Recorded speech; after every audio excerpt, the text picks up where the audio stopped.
Ce mardi 26 juin à 11 h, Grégoire finit sa partie de volley-ball sur la plage de Sousse quand un homme fait feu sur les vacanciers. Grégoire n'a pas le temps de voir le tireur, mais sent ses balles le frôler. J'entends des pétards, j'entends des détonations.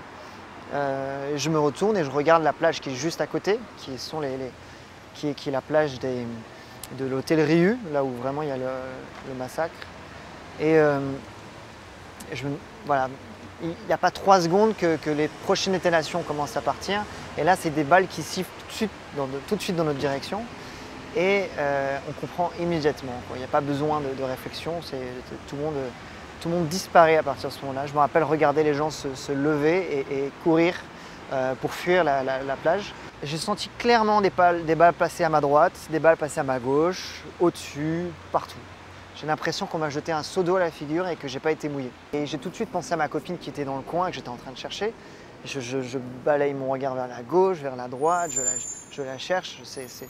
Ça n'a pas duré longtemps, je crois que ça a duré peut-être 3 secondes, mais ça paraît être une éternité. Je suis choqué d'ailleurs de la chercher et je la trouve tout de suite. Ce qui est ma grande chance de cette horreur, en fait, c'est de la trouver immédiatement.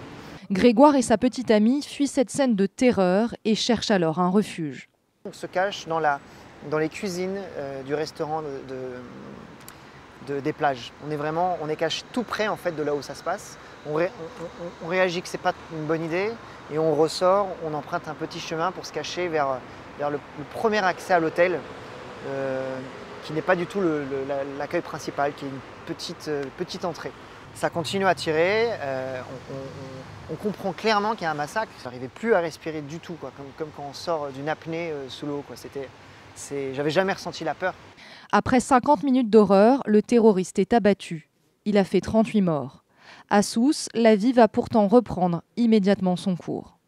Les animateurs avaient organisé un spectacle le soir même. Il y avait des gens qui applaudissaient, qui n'avaient plus la force de bouger leurs bras. Enfin, c'est totalement surréaliste. J'aurais voulu partir le soir même.